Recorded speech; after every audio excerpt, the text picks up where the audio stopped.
पुंडलिक वरदा हरी विठ्ठल श्री ज्ञानदेव तुकाराम. नमस्कार मंडळी. अमृतबिंदू या आध्यात्मिक मराठी यूट्यूब चॅनलच्या संत नामदेव महाराज चरित्र कथेच्या 7व्या आणि शेवटच्या भागामध्ये आपले पुन्हा एकदा स्वागत आहे. नामदेव नामदेव धरा भाव दृढ हा, धरा भाव दृढ हा, धरा भाव दृढ हा. देव सांगे वैष्णवासी नकायासी विसंभू, नकायासी विसंभू, नकायासी विसंभू.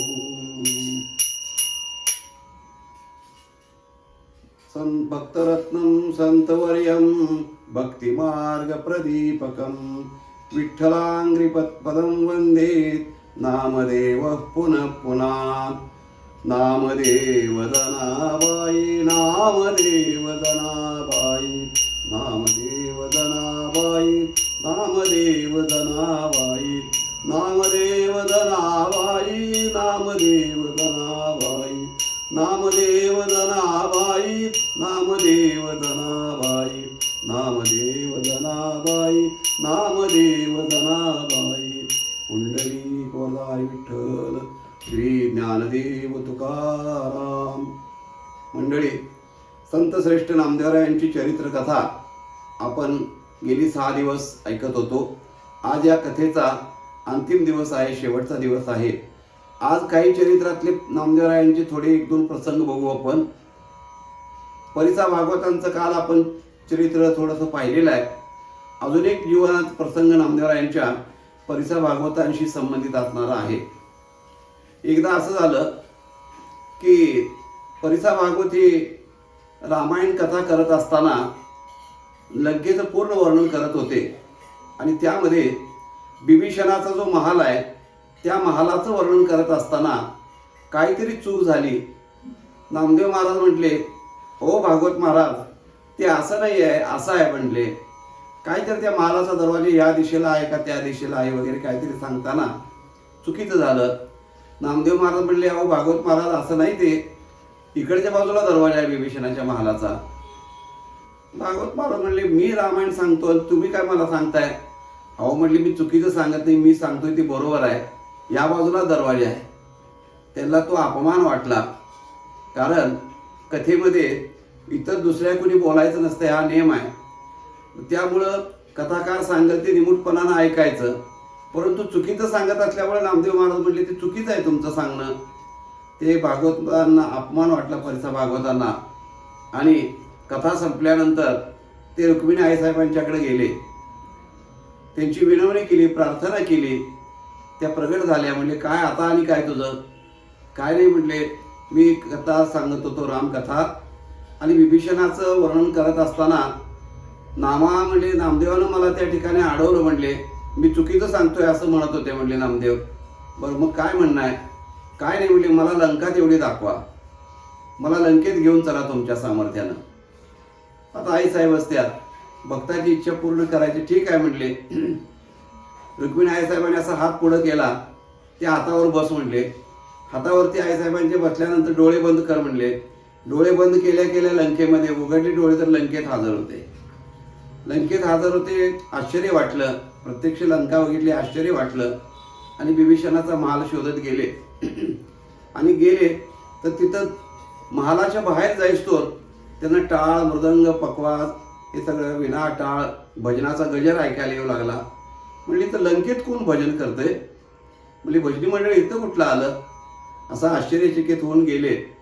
तर त्या ठिकाणी आत जाऊन बघतात तर बिभीषण महाराज कथा ऐकायला बसलेले आहेत, कीर्तन, आणि नामदेव महाराज त्यांच्यासमोर कीर्तन करायला लागलेले होते तिथं. हे दृश्य ज्यावेळेला परिसा भागवतांनी बघितलं त्यावेळेला त्यांना नामदेवरायांचा अधिकार कळाला. ते पंढरपुरात बसून लंकेतलं महालाचं वर्णन का करत होते, तर ते तिथंही जाऊ शकतात, त्यांनी मनात येईल तिथं हजर राहू शकतात आणि करू शकतात, हे त्यांच्या लक्षात आलं. मग नामदेवरायांची परिपूर्ण महती परिसा भागवतांना कळाली अशा प्रकारे मग परिसर भागवत त्यांना पूर्ण शरण आले आणि नामदेवरायांचे अनन्य भक्त झाले.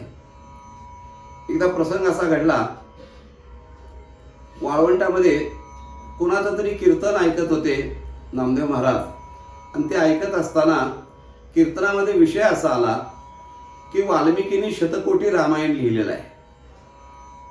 असं ऐकल्यानंतर नामदेव महाराज म्हटले, वाल्मिकीने रामाचं वर्णन शतकोटी साहित्य केलं, म्हणले मी पण काही कमी आहे का? म्हणले मी माझ्या पंढरीरायाचं, पांडुरंगाचं, माझ्या आवडत्या देवतेचं मी शतकोटी काव्य करीन, अशी प्रतिज्ञा तिथं नामदेव महाराजांनी त्या जागेवर वाळवंटात केली. आणि तशी प्रतिज्ञा करून परत रावळामध्ये देवाला भेटायला नामदेव महाराज आले. आणि नामदेव महाराजांनी भगवंताला सांगितलं, देवा आज एक प्रतिज्ञा करून आलोय म्हणले मी. देवाला घाम फुटला हो.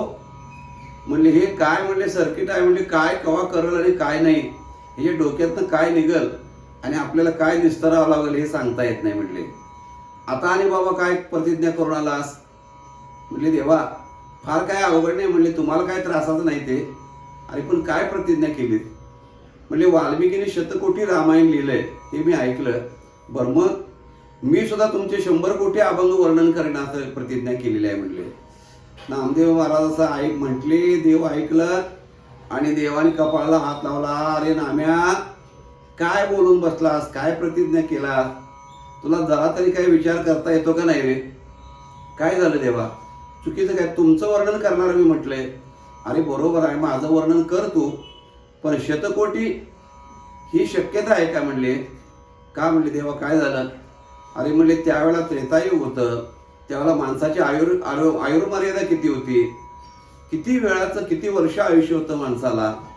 आणि आता म्हणले कलियुग आहे, शतगणिले ते अर्ध रात्र खाय. 100 वर्षाचा हिशोब फक्त म्हणायला आहे. म्हणले 100 काय प्रत्येकाच्या हातात पडत नाहीत. तरी म्हणले तू ही अशी प्रतिज्ञा केली. ते वेळी होती आयुष्याची वृद्धी आणि आताची अवधी कमी असे असं म्हणले. देवा बोलून तर बसलो म्हणले, आता काय करायचं बघा. म्हणले आपुल्या दासाचा सिद्धी न्यावा. पण आता तुमच्या सेवकाने आम्ही प्रतिज्ञा करायची आणि तुम्ही कडाला न्यायची.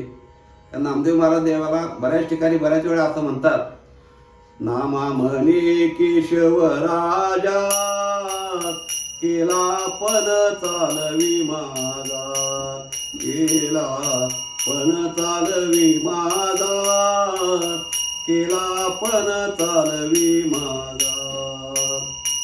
नामा म्हणे केशव राजा केला पण चालवी माझा. हे आता प्रतिज्ञा पार करायचं तुमच्या हातात आहे. म्हणजे देवा बघा आता कसं काय करायचं. मी बोलून तर बसलोय, हे तर म्हणले अवघड आहे. म्हणले तुझं तू काय बोलशील आणि माझ्यावर काय संकट आणशील हे सांगता येत नाही. आता म्हणले तू म्हणलाय तसं आता करायचं जर झालं तर तुझ्या एकट्याच्या हातून ते काय होणार नाही.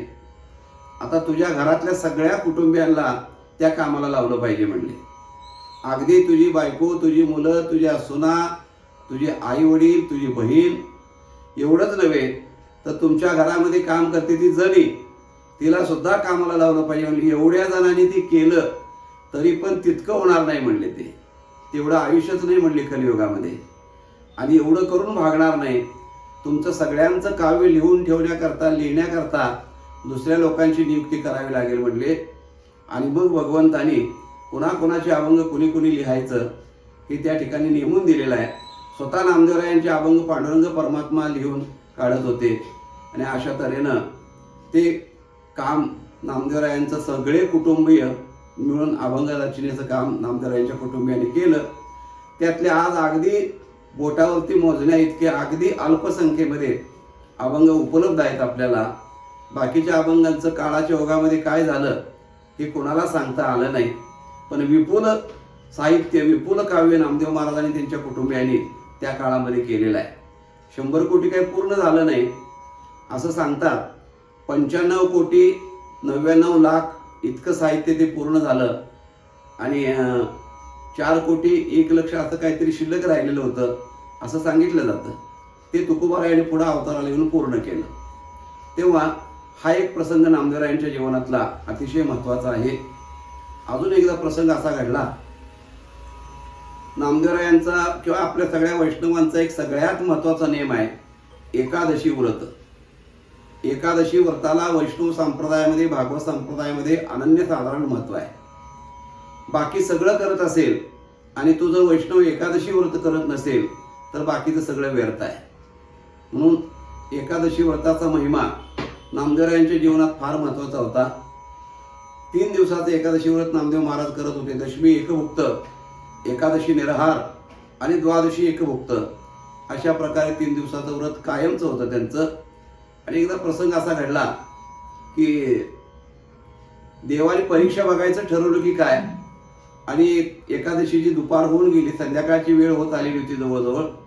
आणि एक वृद्ध ब्राह्मण अतिशय आशक्त, अगदी शरीराचा सापळा झालेला असा काठी टेकत टेकत नामदेवांच्या दारामध्ये आला आणि भिक्षांदेही अशी त्या ठिकाणी आरोळी दिली. नामदेवराय घरातच होते, बाहेर आले. ब्राह्मण बुवा वगैरे बसायला पाठ दिला, पाणी प्यायला दिलं. म्हणले मला पाणी वगैरे दे, पण म्हणले मला भूक खूप लागलेली आहे, जेवण काहीतरी दे. नामदेव महाराज म्हणले आज एकादशी आहे, आज निराहार व्रत असतं आमच्याकडे सगळ्यांचं, आज तुम्हाला काही मिळणार नाही, आमच्यातच काही शिजत नाही म्हणले आज. म्हणजे ती मला काय सांगू नको, मला अतिशय भूक लागलेली आहे, काहीतरी मला जेवायला आत्ता अन्न काहीतरी पाहिजे म्हणले, त्याशिवाय मी जगत नाही. नामदेव महाराज म्हणले आम्ही तर काही खात नाही एकादशीला, पण तुम्हाला जर पाहिजेच असेल तर काही फळाचे पदार्थ काही उपलब्ध होत असतील तर बघून देतो म्हणले. 2-3 फळं कुठनं तरी आणून काहीतरी करतो, मला फळं वगैरे काही नको, अन्नाची गरज आहे, अन्न मला मिळालं तर जगेल. नामदेव महाराज म्हणले मग बाकीची इतर घरं आहेत म्हणले, माझ्यासमोरच का हट्ट करायला लागलाय, इतर घरामध्ये जाऊन तुम्ही जेवण मागा ना, का म्हणले इतरांच्या ठिकाणी जात नाही, तुझ्याच घरातलं पाहिजे मला आणि आजच पाहिजे. नामदेव महाराज म्हणले हे वेगळंच हट्ट करायला लागलाय म्हणले, म्हणजे आपलं व्रत मोडायचा बहुतेक याचा विचार दिसतोय, म्हणजे मोडावं म्हणूनच करायला लागलाय. नामदेव महाराज हट्टाला पेटले. हे का म्हणले काय झालं तर माझ्या घरात तुम्हाला आज अन्न मिळणार नाही, तुम्ही दुसरीकडे जा, पोटवर खा, माझं काही म्हणणं नाही, किंवा माझ्यात पाहिजे असतं तर फळं देतो, तर ते दोन्ही मान्य करायला तयार नाही. नामदेव महाराज म्हणले तू 1 हट्टी तर मी 100 हट्टी म्हणले, काही झालं तरी माझ्या दारात काय आज मिळणार नाही. नामदेव महाराज असं म्हणल्यावर त्याने ते डोळे फिरवले, डोळे पांढरे केलेले, पडले तिथं खाली, जागेवर प्राण सोडला त्या ब्राह्मणाने. आणि हे बघितल्यावर नामदेव महाराज म्हटले ही पिढा पाठीमागे लागली म्हणली बिनकामाची, आता हे ब्रह्महत्येचं पाप लागलं म्हणले. कारण नसताना आपल्या दारामध्ये ब्राह्मण मरून पडला एकादशी दिवशी, ही वाईट घटना झाली. नामदेव महाराजांना थोडं वाईट वाटलं, पण नामदेव महाराज म्हटले आपण काही वाईट केलं नाही, आपल्या व्रताचा सांभाळ करण्याकरता त्यानं हट्ट तरी का करावा माझ्या दारात जेवायचं, असा हट्ट केला म्हणली. मग मी तरी काय करणार म्हणले, माझा नेम मोडायचा नाही, माझी प्रतिज्ञा आहे. आणि मग तोपर्यंत सगळी गल्ली गोळा झाली, सगळं गाव गोळा झालं. नामदेव महाराजांना दोष द्यायला लागलं आणि म्हणले एका माणूस मरतोय तर तुला त्याला अन्न द्यायचं होत नाही, असला कसला व्रत, असली कसली देवभक्ती, हा सगळा ढोंगेपणा आहे, अमुक तमुक बोलायला लागले. नामदेव महाराजांच्या मनावर थोडा परिणाम झाला त्या गोष्टीचा. आणि नामदेव महाराजांनी असं ठरवलं की त्याच्या सोबतच आपणही आपलं देहदहन करून घ्यायचं. ते सगळ्यांनी मिळून ते ब्राह्मणाला, अनाथ ब्राह्मणच होता, त्याची चिता रचली, त्याचा अग्नी संस्कार करण्याकरता देह त्याच्यावर ठेवला आणि पेटवून दिल्यानंतर नामदेव महाराज त्याच्यामध्ये उडी मारायला सज्ज झाले. आणि उडी मारणार तेवढ्यात अंतराळी वरच्यावरती पांडुरंगाने त्यांना झेललं आणि त्या चितीतून उठूनच बाहेर आले ते, आणि पांडुरंगाच्या रूपात बाहेर आले, आलिंगन दिलं आणि सांगितलं मी तुझी परीक्षा बघितली नामा, व्रतासाठी किती खडतर असतो वैष्णव हे मला जगाला दाखवून द्यायचं होतं. पडता जडभारी नेमा न टळे निर्धारी हे वैष्णवाचं लक्षण आहे, हे जगाला कळून द्यायचं होतं. भगवंतांनी लीला केली. अशा नामदेवरायांच्या जीवनामध्ये अनेक लीला घडलेल्या आहेत. म्हणजे अजून एक प्रसंग नामदेवरायांच्या जीवनातला गोड असा सांगण्यासारखा आहे, तो म्हणजे असा, एका द्वादशीला नामदेवरायांनी गंमतच केली. आषाढी एकादशी होती, दुसऱ्या दिवशी द्वादशी सोडायला जेवण करण्यासाठी घरी काही सामुग्री नव्हती, पूर्ण सगळी डबे गाडगी मडकी खडखडीत अशी मोकळी. मग आता द्वादशी तर सोडायचे, करायचं काय. नामदेवराय फार मिश्किल होते, विनोदी स्वभावाचे होते. म्हणजे आता गंमत करूया. देवळामध्ये गेले, पांडुरंगाला सांगितलं देवा उद्या आषाढी द्वादशी आहे, कुठलं आमंत्रण घ्यायचं नाही बरं का, आमच्या घरी जेवायला यायचं. नामा अरे तुझ्या घरी, मला लय आमंत्रण असतात, ते बाकीचं मला माहित नाही, माझ्या घरी यायचं. बरं बाबा आता नाही म्हणून सांगतोय, कोणाला येतो म्हणून देवाने आमंत्रण जसं स्वीकारलं तसं नामदेव महाराजांनी टाळी वाजवली, उडी मारली, ते सरळ आईसाहेबांच्या रावळात. आईसाहेबांना झालं, आईसाहेब द्वादशीचं आमंत्रण सहकुटुंब दिलेलं आहे, देवाने आमंत्रण स्वीकारलंय, तुम्हाला यायला लागतंय. अरे नामा, आम्ही एवढे जण यायचं आणि ते द्वादशी सगळं कसं शक्य होणार रे म्हणले. आमचा काय परिवार थोडा आहे काय म्हणले, तुम्ही सहकुटुंब यायचं म्हणले द्वादशीला. आपण नामदेवा कसं करायचं, काय नाही म्हणले. नामदेवराय हळूच आईसाहेबांच्या जवळ गेले आणि आईसाहेबांना तुम्ही यायचं, पण म्हणले रिकामी यायचं नाही, सकाळी लवकर तुम्ही यायचं आणि सगळे येताना शेतात सामुग्री बांधून आणायची. आई रखुमाबाई तुम्ही यावे तेथे, सामुग्री सांगा ते चालवावे. सगळं गटुळं बांधून आणायचं म्हणले शेतात सामुग्रीचं, आणि लवकर यायचं तुम्ही, देवाला न माहीत होता. लवकर येऊन तिथं सगळी शेतात सामुग्री आणून ते सगळं जेवण बिवून तयार करून तुमच्या सगळ्या परिवाराला जेवायला घालून तुम्ही सगळ्यांनी जेवून मग काय शिल्लक राहील ते आमच्या कुटुंबाला तेवढा प्रसाद ठेवा, म्हणजे आम्हाला बाद झालं म्हणले. आमची दुसरी काही इच्छा नाही. नामदेव महाराज म्हणतात ते सगळं तुम्ही करा. मग आईसाहेबांनी विचारलं, देवाने विचारलं, मग तू काय करणार रे, तुझं काम काय. घरात द्वादशी तुझ्या आणि शेतात सामुग्री आम्ही आणायची, स्वयंपाक करून आम्ही खायचं, तुम्हाला पण खायला घालायचं, हे बरं आहे म्हणले. असं कुठं बघितलं नव्हतं. मग तुझं त्याच्यात मध्ये काय. नामदेव महाराज म्हणले, हे म्हणले माझं कसं काय नाही म्हणता, माझं पण काम आहे की म्हणले. काय. सडा समार्जन हे माझे करणे, उदक भरीन सुगंधेशी. चांगलं वाळ्याचं थंडगार पाणी आणतो, दारात सडा रांगोळ्या करतो, स्वच्छतेचं काम करतो मी. एवढंच नव्हे तर तुमची सगळ्यांची जेवणं झाल्यावर पत्रावळ्या काढून टाकायचं ते पण काम मी करतो. झालं का नाही म्हणले माझं काम. मी काय म्हणले रिकामा तुम्हाला बोलवतोय असं नाही, मला काम आहेच म्हणले, फक्त सामुग्री शिद्याचं तेवढं तुम्ही बघा. देव हसले आणि मग नामदेव महाराज म्हणतात, देवा तुम्ही काय करा माहिती आहे का. नामा म्हणे देवा तुमचे तुम्ही जेवा, तुमचे तुम्ही जेवा, प्रसाद हा ठेवा सेवकाशी, प्रसाद हा ठेवा सेवकाशी.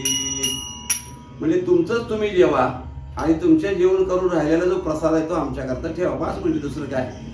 अशा प्रकारे मिश्किल नामदेव महाराज होते, विनोदी होते, चतुर होते. सगळे गुण पैलू नामदेवरायांच्या ठिकाणी आपल्याला पाहता येतात मंडळी.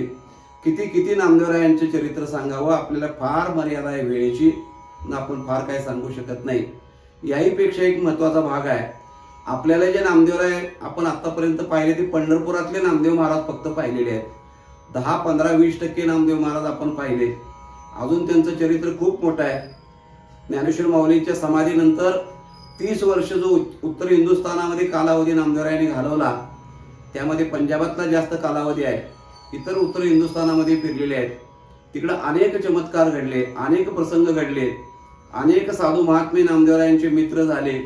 तिथलं चरित्र फारसं आपल्याकडे उपलब्ध नाही आहे. पंजाबमधले नामदेव महाराज असा स्वतंत्र एक विषय आपल्याला चरित्र हाताळावं लागेल, ते जर उपलब्ध झालं तर. पण ते चरित्र आपल्याला अज्ञात आहे सध्या. म्हणून आपण पंढरी क्षेत्रातले नामदेव महाराजांचे जे काही प्रसंग आहेत तेवढ्यांचा विचार केला. असं 30 वर्ष उत्तर हिंदुस्थानामध्ये काढून पुन्हा नामदेव महाराज परत आले. इतरही संतांच्या समाधी सोहळे नामदेवरायांनी त्यांच्या साक्षीने केलेले आहेत. उदाहरणार्थ चोखा मेळा, नरहरी सोनार इत्यादी सगळी संत मंडळी नामदेवरायांच्या अगोदर समाधीस्थ झालेले आहेत. आणि सरते शेवटी नामदेव महाराज शिल्लक उरलेले होते. सन 1350 ह्या असणाऱ्या शके 1192चा त्यांचा जन्म आहे. शके अधिक शके 1192 म्हणलेला आहे. तिथून पुढे 80 वर्षाचं आयुष्य म्हणजे 1272 शक आणि 1350 इसवी सन. यातला आषाढ महिना उजाडला. आषाढ शुद्ध एकादशी नामदेवराय भगवंताच्या समोर जाऊन उभे राहिलेले आहेत आणि नामदेवरायांच्या अंतःकरणामध्ये विरक्तीची भावना निर्माण झाली. नामदेव महाराज म्हणतात, या देहाचं जतन किती दिवस करायचं, किती दिवस हा देह सांभाळायचा. 80 वर्ष वयाची आयुष्य मर्यादा झाली. देवाने दिलेलं काम आपल्या जे होतं नेमलेलं ते पूर्ण झालं आणि आता या देहाचं आपल्याला सार्थक केलं पाहिजे. कुठेतरी विश्रांती घेणं गरजेचं आहे. म्हणून नामदेव महाराज देवासमोर जाऊन उभा राहिलेले आहेत. आणि काही न बोलताच नामदेव महाराज गरुड खांबाजवळ उभे राहिलेले आहेत. देवाने बघितलं की आज नामदेवरायाचं काहीतरी बिनसलेलं आहे. आज माझ्याजवळ धावत आला नाही, पायाला मिठी घातली नाही, काही बोलला नाही. गरुड खांबाजवळ असं गप उभा राहिलेला आहे, उदासवानं उभा राहिलेला आहे. आणि मग नामदेव महाराजांच्या जवळ देव गेले. रुसला असे नामा उभा गरुड पारी, पितांबरधारी पालवितो. मग त्या ठिकाणी आपल्या पितांबरानं नामदेवरायाला त्यांनी तोंड पुसलं, कुरवाळलं आणि विचारलं, अरे नामा काय झालं, कशा करता तू असा उदास दिसतोय? तेव्हा नामदेवरायाने सांगितलं, देवा आता म्हणली विश्रांती घ्यावं असं वाटतंय. आता 80 वर्षाची मर्यादा पूर्ण झाली आयुष्याची. मग आता विश्रांती घ्यायची माझी इच्छा असं म्हणजे काय म्हणले, समाधी घ्यायची इच्छा आहे. एवढं ऐकलं आणि देव म्हणतात, एवढंच काय म्हणले, समाधी घ्यायची आहे तुला, कशाला समाधी वगैरे पाहिजे, चल म्हणले, आपलं म्हणले स्पेशल महाल आहे म्हणले वैकुंठामध्ये. त्या वैकुंठामध्ये तुला मी त्या ठिकाणी नेऊन जे माझं मुख्य सिंहासन आहे, जिथं भगवान विष्णू वैकुंठवासी वैकुंठामध्ये बसतात, त्या सिंहासनावर तुला मी बसवतो. आपुल्या सुखाचा तुझ देईन वाटा, जरी येसी वैकुंठा याची वेळे. ध्रुव प्रल्हाद अंगद सर्वांनी वंद्य करीन तुझं. या सगळ्यांच्या पेक्षा तुला रुक्मांगद, ध्रुव, प्रल्हाद, अंगद हे जे महान वैष्णव आहेत, 12 वैष्णव, त्या सगळ्यांच्या मध्ये तुला श्रेष्ठ पद देतो. एवढंच नव्हे तर उभा मी राहीन मागे पुढे. मी तुझ्या मागं पुढं तुझ्यावर छत्र धरून तुला चौऱ्याने वारा घालत तुझी सेवा करत उभा राहील. माझ्या सिंहासनावर वैकुंठाच्या तू जाऊन बसल. असं म्हटल्यानंतर नामदेव महाराज म्हणतात, देवा काय बोलताय म्हणले तुम्ही, काय म्हणले त्या वैकुंठाचं कौतुक लावलंय म्हणले, काय म्हणले आम्हाला वैकुंठ वगैरे तुमचं नको आहे, वैकुंठाची आम्हाला गरज नाही म्हणले त्या वैकुंठाची. कारण का तर आमच्याकरता पंढरी हेच भूवैकुंठ आहे, हितच वैकुंठ आहे म्हणले आम्हाला. म्हणून वैकुंठ अशी आम्हा नको दाडो हरी, वास दे पंढरी सर्व काळ. नामदेवरायांचं पंढरपुराविषयी अलोट अशा प्रकारचं प्रेम आहे. पंढरी महात्म्य नामदेवरायांचं स्वतंत्र अभंग प्रकरण आहे. ते जर पाहिलं तर पंढरपूरविषयी इतकं सविस्तर इतरांनी सगळ्यांनी लिहिलंय, पण नामदेव महाराजांनी फार सखोल लिहिलेलं आहे. तेव्हा असं पंढरपूरचं प्रेम होतं. देव म्हटलं, अरे काय इथं तू अपेक्षा करतोयस असली, म्हणजे चल वैकुंठाचं द्या. नामदेव महाराज काय ऐकायला तयार नाहीत. म्हणजे पंढरपूरच तुला का पाहिजे? तेव्हा नामदेव महाराज भगवंताला सांगतात, पंढरी का पाहिजे त्याचं कारण आहे म्हणले, वतन आमोची मिरास पंढरी, वतन आमोची मिरासी पंढरी, विठोबाची घरी नांदणूक, सेवा करू तेथे नित्य महाद्वारी, सेवा करू तेथे नित्य महाद्वारी, नामाच्या उदरी जागवोनी.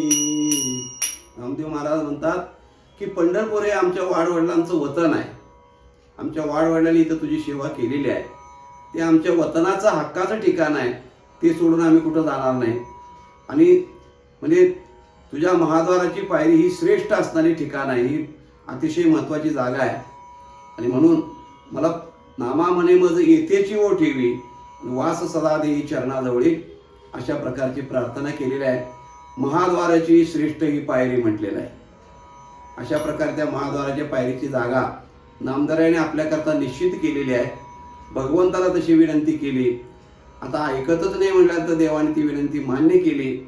आणि मग नामदेवरायाला सांगितलं की म्हणजे एवढा आषाढीचा हा सोहळा होऊ दे, महाद्वारचा काला झाला की म्हणले आपण उत्सव करूया. आणि मग सगळ्या अष्टमा रिद्धी सिद्धी सगळे देव ऋषी गणगंधर्व सगळ्यांना देवाने निमंत्रण केलं. वारकरी वैष्णव तर वारीसाठी आलेलेच होते अगोदर आषाढीच्या. त्यांना सांगितलं काला झाला की गावाकडे जायचं नाही, पुढं आपल्याला उत्सव अजून 15 दिवसाचा करायचा आहे.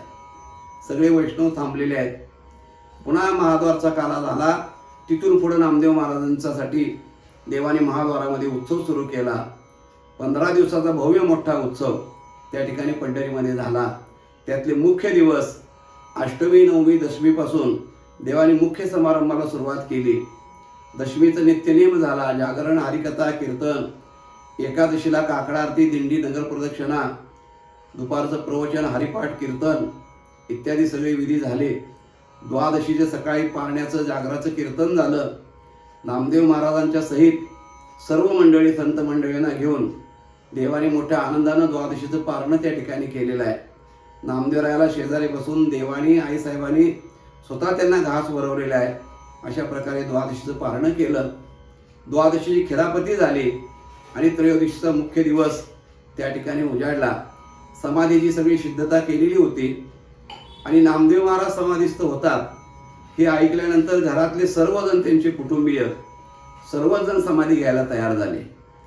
म्हणजे कुटुंबामध्ये एकमेकावर किती प्रेम असतं एकमेकांचं, हे आपल्याला नामदेवरायांच्या कुटुंबाकडे बघितल्यानंतर लक्षात येत आहे.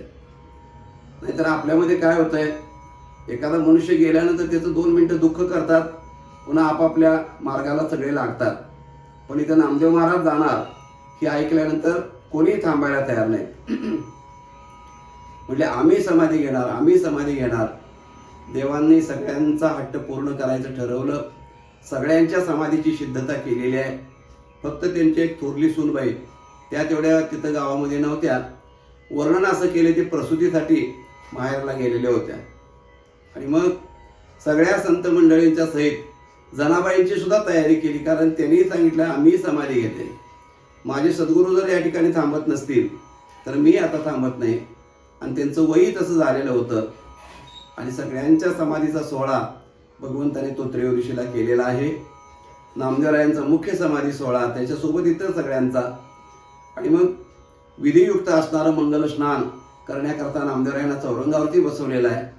गंगेचं उदक नामदेवरायांच्या मस्तकावर घालायचं, परंतु त्याच्या अगोदर देवाच्या डोळ्यातल्या अश्रूंनी त्यांना महाअभिषेक झालेलाच होता. गंगेचं स्नान घातलं. महावस्त्र त्यांना नेसण्याकरता भगवंताने स्वतः दिलं. रुक्मिणी आईसाहेब, सत्यभामा आईसाहेब या सगळ्या भगवंताच्या पत्नी या सगळ्यांनी नामदेवरायांना मुक्तकंठानं स्तुती केली, त्यांना ओवाळलं. आणि मग समाधीची वेळ जशी पूर्ण झाली तसं त्या ठिकाणी ब्राह्मणाने वेदाचा मंत्र घोष चालू केला. वारकऱ्यांनी रामकृष्ण हरीचा भजनाचा घोष चालू केला.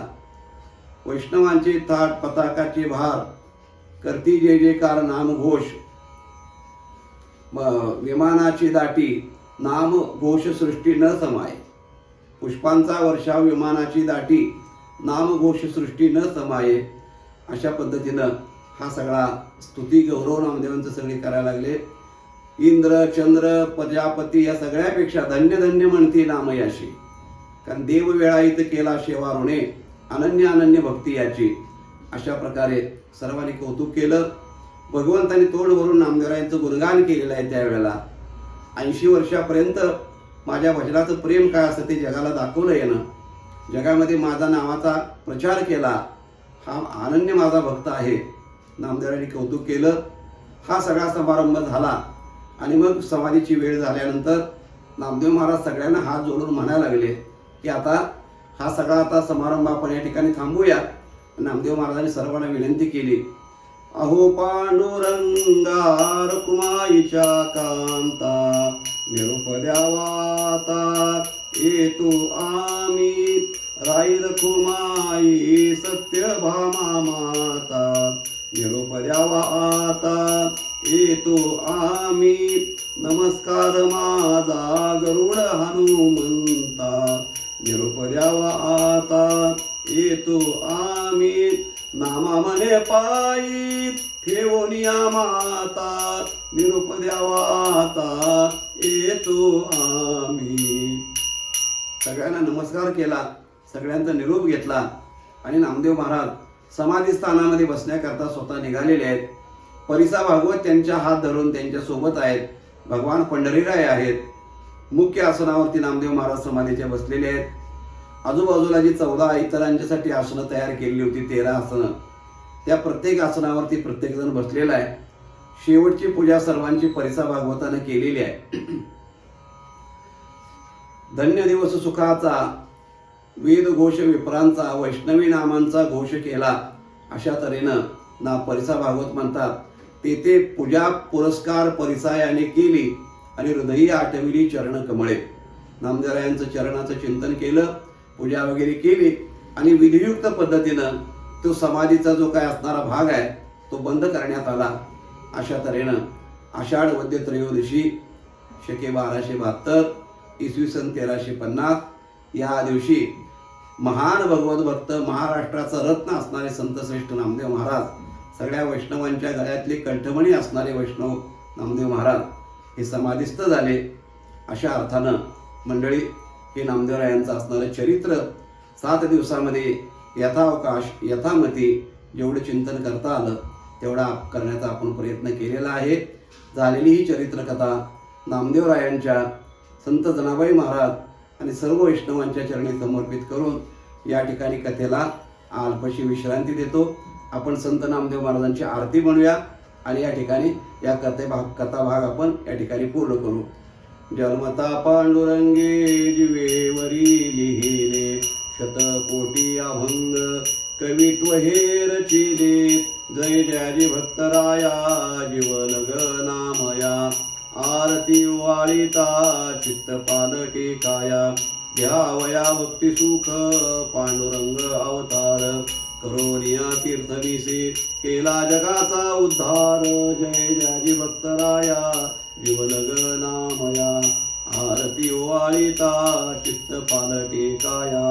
प्रत्यक्ष प्रचिती हे वाळवंट परिस केले, हरपली विषमता देह बुद्धी निरसली. जय जय भक्तराया जीवलग नामया, आरती वाळिता चित्त पालटे काया.